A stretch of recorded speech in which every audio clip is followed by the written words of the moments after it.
Welcome to Preventing Sexual Harassment in the Workplace, presented by MedNet Academy. Sexual harassment is actually a variety of offensive actions. It can be unwelcome sexual advances, requests for sexual favors, or other verbal or physical conduct of a sexual nature. It can be behaviors that explicitly or implicitly affect an individual's employment, unreasonably interfere with an individual's work performance, or create an intimidating, hostile, or offensive work environment.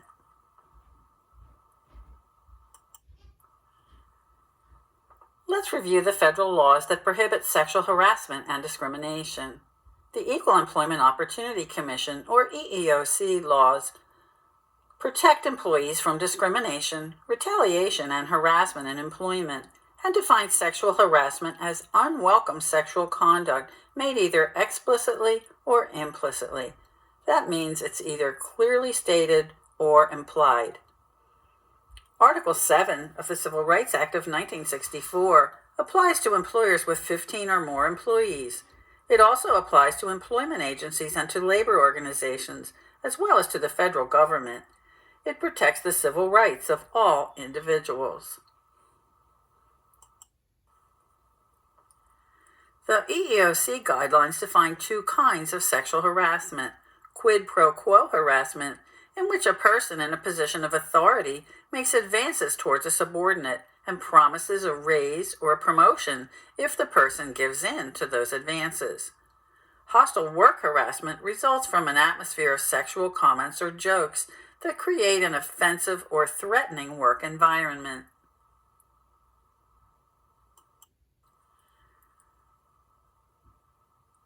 These laws, as well as our code of conduct, make it clear that the workplace has no place for sexual harassment. Sexual harassment is one of the most prevalent forms of workplace discrimination and is illegal for all employees and independent contractors without exception. Everyone is protected from sexual harassment in workplaces by applicable anti-discrimination laws. Everyone is also responsible to refrain from engaging in unlawful harassment. Employers must protect their employees from each other and from harassment by residents and workplace visitors. Any employee who unlawfully harasses a coworker can be held personally liable.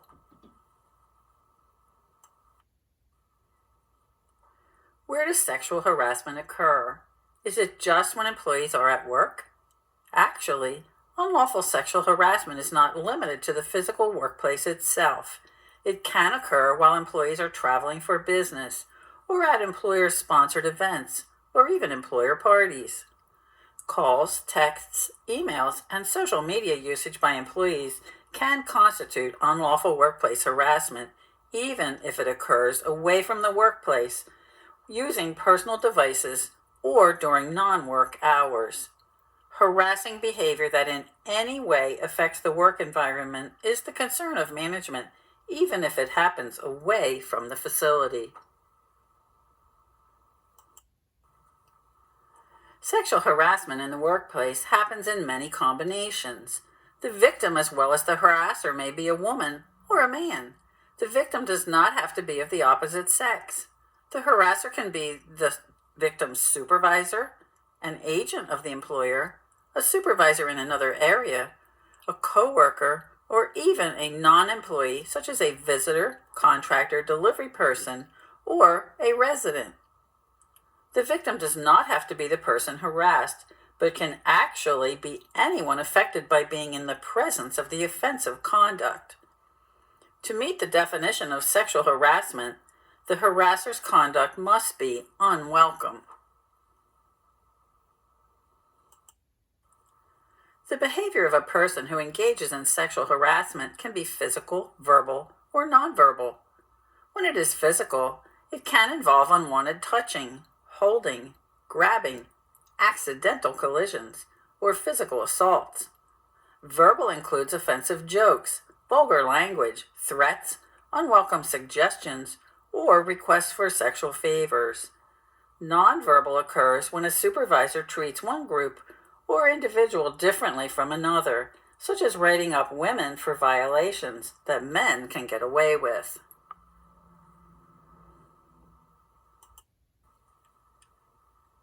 Response to sexual harassment is subjective, meaning it is in the eye of the victim. What does not offend one may offend another.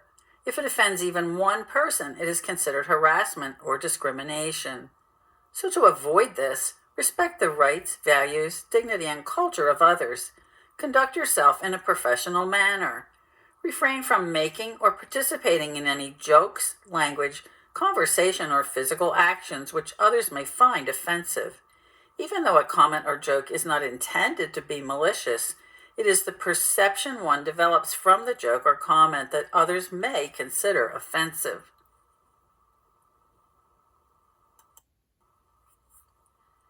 How should a victim respond to sexual harassment in the workplace?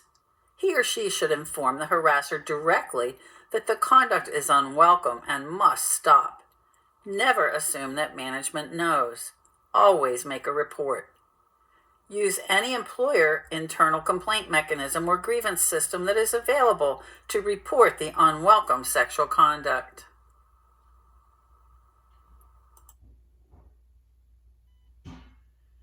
Now let's consider an example of harassment that we will call no job for a woman.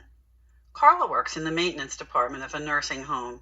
Some of the male staff think it is fun to tease her, and she often hears comments like, "Watch out, here she comes, that crazy woman mechanic," in a joking manner. Also, someone keeps putting a handmade sign on the only bathroom in the maintenance shop that says, "Men only." Women in traditionally male jobs should expect teasing and should not take the joking or comments too seriously.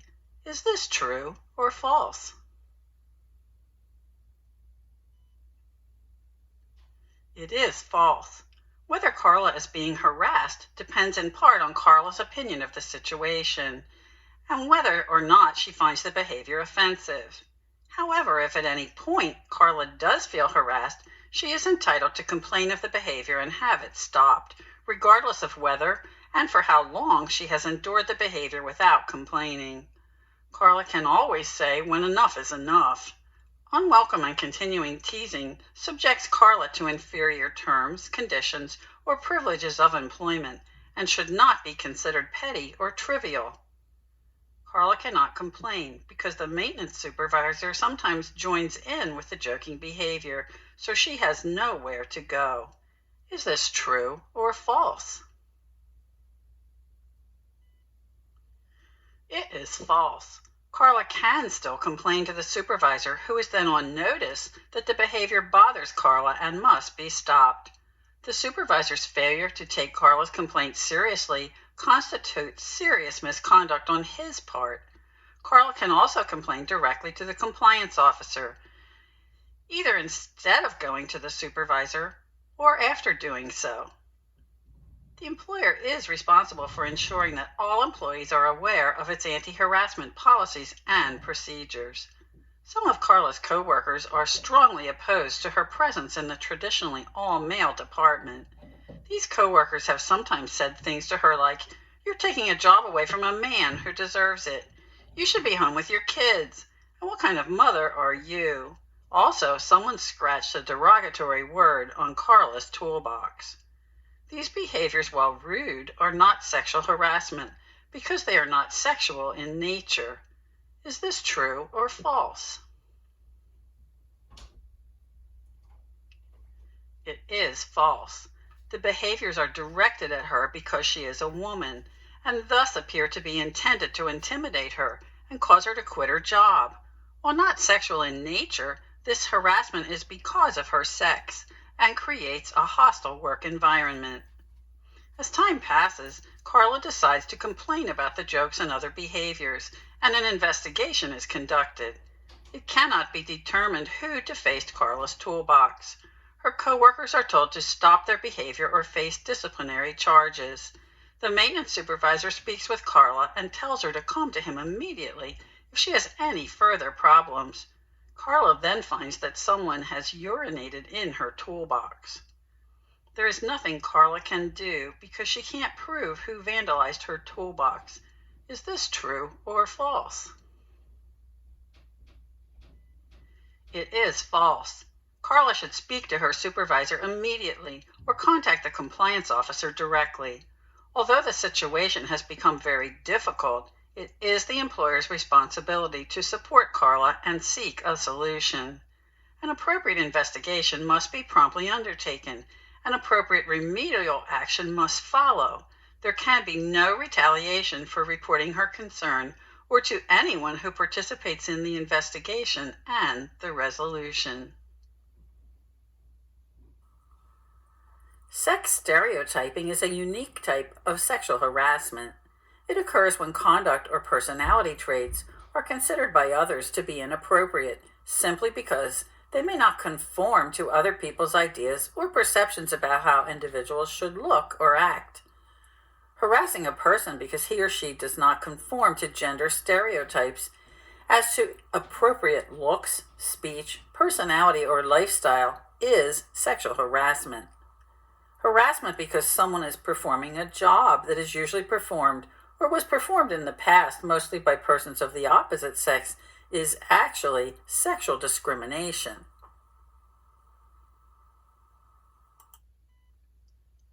Our next example addresses sex stereotyping. Leonard works in the business office of a large nursing home. He likes to wear jewelry, and his attire frequently includes earrings and necklaces. His boss, Margaret, thinks it's weird that, as a man, Leonard wears jewelry. She frequently makes sarcastic comments to him about his appearance and refers to him jokingly as her office boy. Leonard, who hopes to develop his career in the area of customer relations, applies for an open position that would involve working at the front desk, where he would interact with the public. Margaret tells Leonard that if he wants the job, he had better look more normal. Leonard's boss is correct to tell him wearing jewelry is inappropriate for customer service positions. Is this true or false? It is false. Leonard's jewelry is only an issue because Margaret considers it unusual for a man to wear such jewelry. Therefore, her comments to Leonard constitute sex stereotyping. Margaret also is suspicious that Leonard is gay, which she says she doesn't mind, but she thinks Leonard is secretive. She starts asking him questions about his private life, such as, "Are you married? Do you have a partner? Do you have kids?" Leonard tries to respond politely, "No," to all her questions, but it is becoming annoying. Margaret starts gossiping with Leonard's co-workers about his supposed sexual orientation. Leonard is the recipient of harassment on the basis of sex and sexual orientation. Is this true or false? It is true. Leonard is being harassed on the basis of sex because he is being harassed for failure to adhere to Margaret's sex stereotypes. Leonard is also harassed on the basis of his perceived sexual orientation. It does not matter whether or not Leonard is a gay man in order for him to have a claim for sexual orientation harassment. Leonard might also be considered a target of harassment on the basis of gender identity, which is a form of sex and/or disability discrimination prohibited by the human rights law. Leonard should report Margaret's conduct, which is clearly a violation of the sexual harassment policy, to the compliance officer. Leonard decides that he is not going to get a fair chance at the promotion under these circumstances, and he complains to the compliance officer about Margaret's behavior. The compliance officer does an investigation and tells Margaret that Leonard's jewelry is not in violation of any workplace rule, that she is to consider him for the position without regard for his gender, and that she must stop making harassing comments, asking Leonard intrusive questions, and gossiping about his personal life. Margaret stops her comments, questions, and gossiping, but she then recommends a woman be promoted to the open position. The woman promoted has much less experience than Leonard and lacks his 2-year degree in customer relations from a community college. Leonard has likely been the target of discrimination on the basis of sex, sexual orientation, and/or retaliation. Is this true or false? It is true.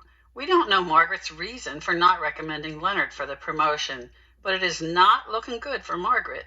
It appears that she is either biased against Leonard for the same reasons she harassed him, or she is retaliating because he complained, or both. Leonard should speak further with the compliance officer, and the circumstances of the promotion should be investigated. If it is found that Margaret had abused her supervisory authority by failing to fairly consider Leonard for the position, she should be subject to disciplinary action. This scenario shows that sometimes more severe action is needed in response to harassment complaints in order to prevent discrimination from occurring in the future. Let's discuss reporting sexual harassment. Be sure to report all complaints of sexual misconduct per your company policy to ensure an impartial and prompt investigation. Issues must be brought to the attention of those who can address the improper behavior, make correction, and ensure its resolution. The reporter must provide a good faith, factual, and complete statement. All complaints are to be investigated discreetly, preserving confidentiality to the greatest extent possible. Failure to report issues only makes the problem worse. Remember, if you are pressured not to report concerns, report that too, as this is an additional serious problem. Leadership has serious responsibilities regarding workplace sexual harassment. Supervisors and managers are held to a high standard of behavior because they are placed in a position of authority by the employer and must not abuse that authority. Their actions or non-action can create liability for their employer without the employer having any opportunity to correct the issue. They are required to report any harassment that is reported to them or which they observe. They are responsible for any harassment or discrimination that they should have known was happening by using reasonable care and attention to their workplace for which they are responsible, and they are expected to model appropriate workplace behavior. They are the role models. Reporting is mandatory. Anyone who witnesses or becomes aware of potential instances of sexual harassment or discrimination must report it to a supervisor, manager, or designee. Supervisors must report any harassment that they observe or know of, even if no one is objecting to the harassment. It may be that the victim is afraid to speak up.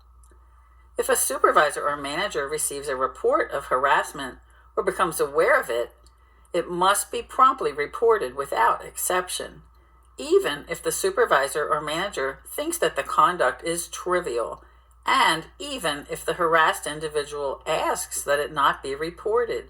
Remember, reporting is mandatory. Supervisors and managers are subject to discipline for failing to report suspected sexual harassment or otherwise knowingly allowing it to continue. Supervisors and managers will also be subject to discipline for engaging in any retaliation.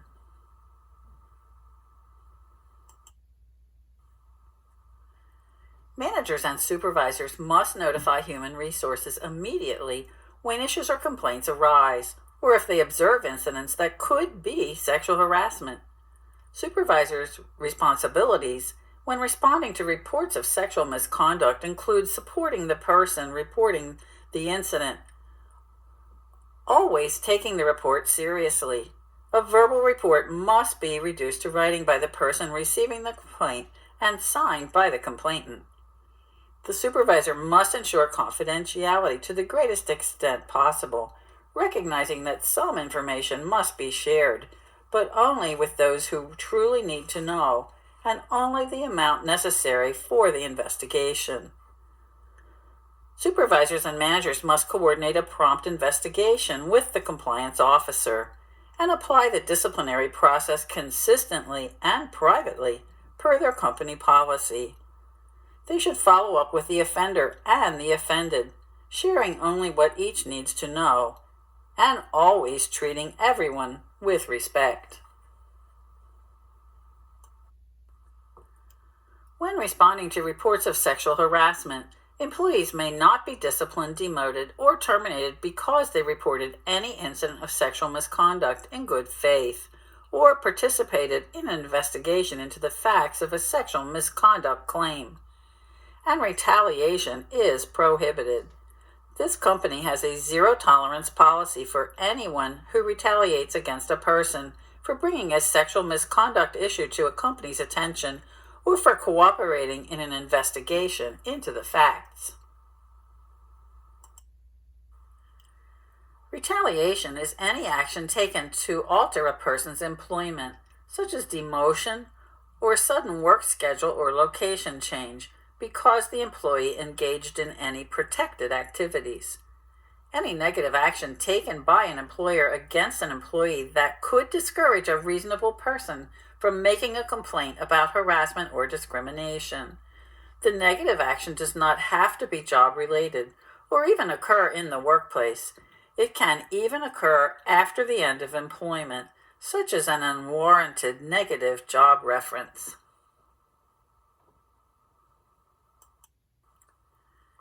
It is important to understand what is and what is not retaliation.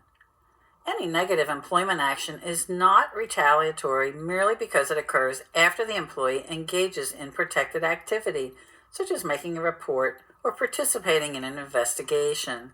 Employees are subject to all job requirements and disciplinary rules even after having engaged in protected activity. In order to establish a claim of retaliation, an individual must be able to show that the adverse action was motivated by the protected activity, not part of the disciplinary process for some failure to comply.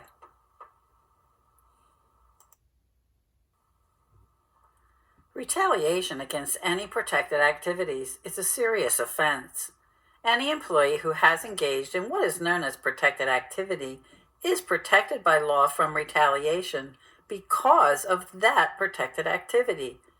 Protected activities related to any type of harassment include making a complaint to a supervisor, manager, or another person designated by the employer to receive complaints about harassment, making a report of suspected harassment, even if you are not the recipient, filing a formal complaint about harassment, opposing discrimination, assisting another employee who is complaining of harassment, or providing information during an investigation, or testifying in connection with a complaint of harassment filed with a government agency or in court. For confirmed incidents of sexual harassment, the company's response at a minimum should include that the offender must be counseled or reprimanded by a supervisor in a timely manner so that the behavior stops and is not repeated, and a written record of the offense is documented. Additional actions may include referral to counseling, withholding a promotion, reassignment, temporary suspension without pay, other financial penalties, and even termination. False accusations are also subject to disciplinary actions.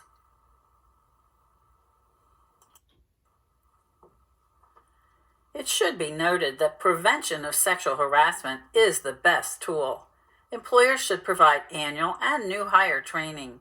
Give employees a copy of the facility's sexual harassment prevention policy and post it in an easily accessible location.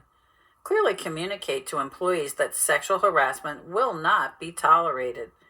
Establish an effective complaint or grievance process.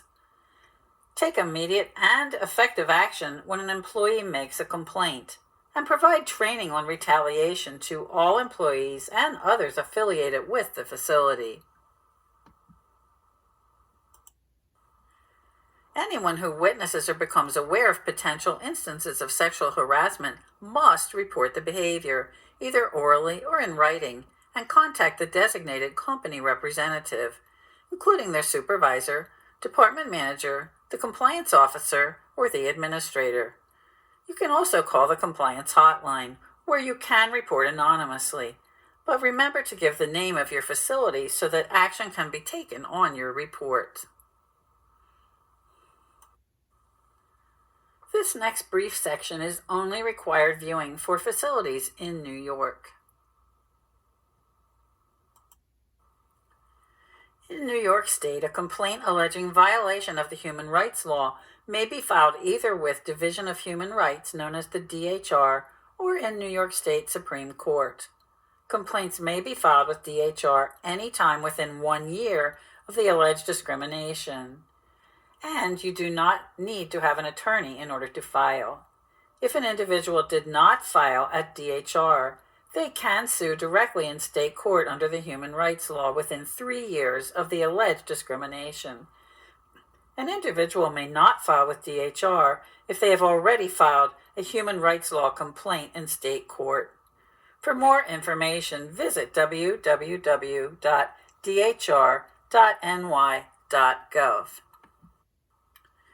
Now let's review New York City employer obligations. Private employers with 15 or more employees must conduct annual interactive sexual harassment training for employees and their supervisors. They must post anti-harassment posters and provide written notice to new hires. Extend the statute of limitations to file sexual harassment claims under New York City law from 1 to 3 years, and be subject to sexual harassment prohibitions according to the New York City Human Resources Law, regardless of the number of persons they employ. New York City has bystander intervention requirements. Bystanders in the workplace can play an essential role in developing and maintaining a team-first mentality. Active and properly trained bystanders can offer emotional support for victims of workplace sexual harassment or discrimination. They can inform the victims of all reporting options that are available to them, and otherwise strengthen a culture of unity and support in the workplace. The EEOC has listed bystander intervention training among its best practices for preventing sexual harassment or discrimination. Information about this can be found at the link provided on this slide. Employees should be made to feel both confident and empowered when reporting acts of sexual harassment or discrimination. Fostering a culture of transparency allows employees to feel comfortable when helping their fellow coworkers. In conclusion, sexual harassment and discrimination compliance management means doing the right thing, being familiar and complying with all laws, rules, regulations, and company policies regarding sexual harassment and discrimination in the workplace, including our Code of Conduct. Reporting any sexual harassment or discrimination violations immediately, and cooperating with any inquiry into the facts.